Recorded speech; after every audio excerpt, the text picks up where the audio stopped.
As we dey talk right now, they say that the Nigeria government don finally buy a weapon worth over 1 billion. And what is this weapon they bought? This is attacker helicopter and other weapon they have purchased to tackle insecurity. But now people can't come outside, they will come to say, una dey buy helicopter to tackle insecurity, why una release terrorists wey be say wey do so many things, wey dey prison for 7 years, una release am. Things are happening. As we dey talk now, they say that the Fulanis all over Africa don come for Abuja, make dem come talk for dialogue, for peace for inside Nigeria. Things are happening. But if they fit call Fuláni for dialogue, why they no fit call IPOB and other group and the people from West, which is the Yoruba nation, why they no fit call them for dialogue? Nigeria is not for you. Welcome back to Balabas GC. If it's not the first time they come across this wonderful channel, you are highly welcome. You see they here, they bring you updates back to back as they hold. Share this video for more updates. My people, let's quickly jump into this matter and we'll go know how it they happen for inside that area. They said that the Nigeria government don't go buy attacker helicopter, may they use and tackle insecurity, but that thing don't need for a lot of talk. But however, I will leave you may watch the video then before we come back continue. Hi, I'm Anne Mwawado. Here's a Channels TV evening news recap for April. The United States has approved the sale of military equipment to Nigeria. Lawmakers lifted objections over human rights concerns. The U.S. Defense Security Corporation Agency said the weapons include 12 attack helicopters, 2,000 advanced precision kill weapon system guidance sections, and a night vision imaging system. In a significant move aimed at improving Nigeria's defense capabilities, the United States Department of Defense has confirmed the sale of arms valued at $1 billion to Nigeria. According to a statement issued by the U.S. Defense Security Cooperation Agency, the deal includes the procurement of 12 AH-1Z Viper attack helicopters, as well as 32 mission computers from Northrop Grumman.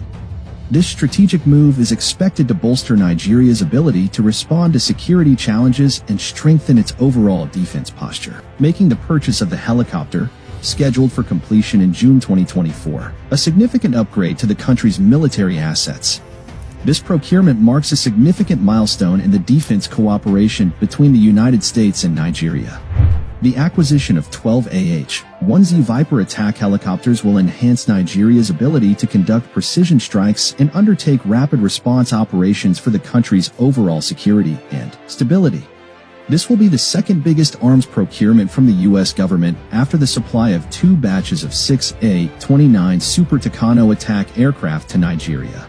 The sale follows the U.S. State Department's approval in April 2022 of Nigeria's request for the helicopters, which includes guidance systems, night vision imaging systems, and extensive training. The equipment to be procured includes 12 AH-1Z attack helicopters, 28 T-700GE-401C engines, 2,000 APKWS guidance sections for all precision kill weapon systems, night vision cueing display, target sight system, an aviator's night vision imaging system, M1 97 20mm machine guns, and other spare parts, tools, and test equipment. The total sum to be paid by Nigeria also covers the training of personnel and handling the equipment. The main point of focus amongst all these equipment is the AH-1Z attack helicopter. The AH-1Z is an attack helicopter developed and manufactured by Bell Helicopters USA. It is an updated version of AH attack helicopter used during the Vietnam War. It is a highly advanced attack helicopter that will provide Nigeria with enhanced capabilities to conduct a wide range of military operations, including counterinsurgency and counterterrorism efforts. The inclusion of 32 mission computers from Northrop Grumman will further augment the effectiveness of the helicopters by providing advanced mission planning and execution capabilities. The helicopter features a composite 4-blade main rotor and 4-blade tail rotor assemblies driven by 2 General Electric T700 turbo shaft engines. The cockpits now feature a pair of Rockwell Collins LCDs, which allows the helicopter to be piloted from either of its 2 seats. A key addition to the AH-1Z features is the addition of a helmet-mounted display developed by BE Systems. The helmets allow mission parameters, flight data, and other information to be displayed right before the eye of the pilot.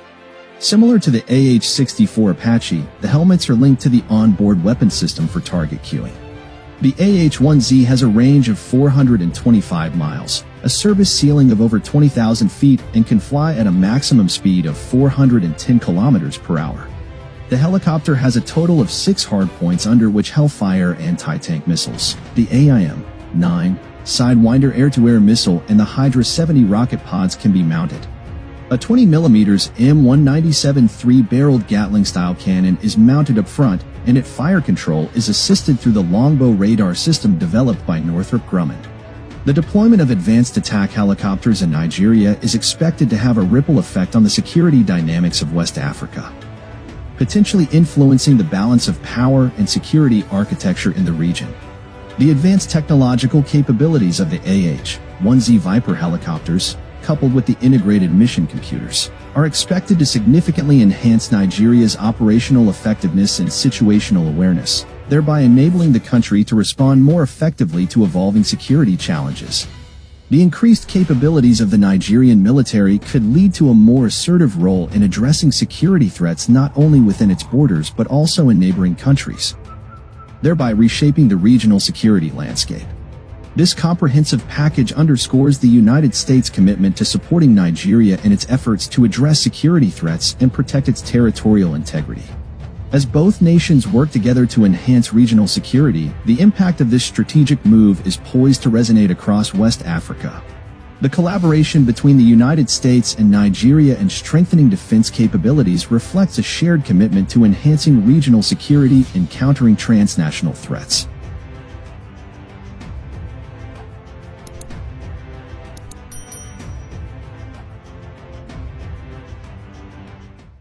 My wonderful people, welcome back. As you don't watch that video, now so you view, and I will say more carry am can show you. I beg, drop your own opinion for inside comment section. Let's quickly jump inside this video. May you still know what thing they go on as we they talk now. If the Mieti Hala are encouraging in Abuja, dialoguing, talking the way forward of Fuláni youth inside Nigeria, waiting happen to IPOB and to Yoruba Nation and other agitators for Southeast. Watch this video before we come back or continue. From different parts of Africa, pastoralists converge on Abuja for the first interactive policy dialogue organized by the Mieti Alakoto Hori Fuláni Socio-Cultural Association. The chairman of the organizing committee kickstarts the dialogue as he reels out statistics of Fuláni pastoralists displaced between 2020 to date. As at 2020, 483,000 Nigerians are displaced in the Northwest. 77,000 of them have migrated from Nigeria to Niger Republic in search of a peaceful sanctuary. A vocal Islamic cleric, Sheikh Ahmed Gumi, leads the discourse on the best approach to deal with the issue of banditry. Other speakers also weigh in on the subject, which he describes as a social menace. Let's teach morality to them. And the best way is to go to them. When we go there, we tell them, look, it's wrong to steal people, it's wrong to kidnap, it's wrong to take lives, it's wrong to take people's wealth. And they agree with us. The only thing is they give us a reason why they do them. And you see, when you are in reconciliation, you accept somebody's reason and gives him a way out. So I hope, inshallah, from today, honestly speaking, we have to engage these people, and I hope that we have positive results. We found out that we Fulbe elders have lost control of our youth. That's why Fuláni youths today are bandits. Just like Kanuri elders lost control of their youth. That's why Igbo elders have lost control of their youth. Children that were born long after the Civil War are now IPOB. They want to burn this country down. It is our duty and responsibility to all come in. It's wajib, because God Almighty will ask us, what did we do when our people were going through this? For the chairman of the Progressives Governors Forum, Governor Atiku Bagudo of Kebbi State, bad parenting and poor investment in youth are at the roots of banditry.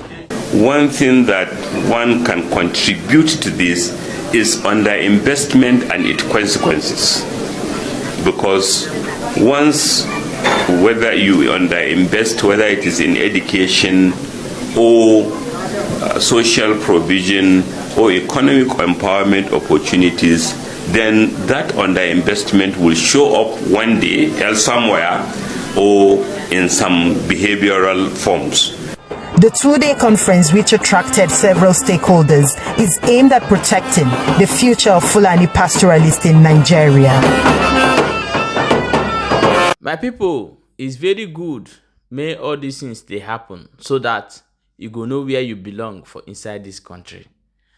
Drop your own opinion for inside comment section and share this video so that more people go they know wetin they go on for this country, because our people they like information. Information na be the key. As you don't share and people get them, you do good for that person.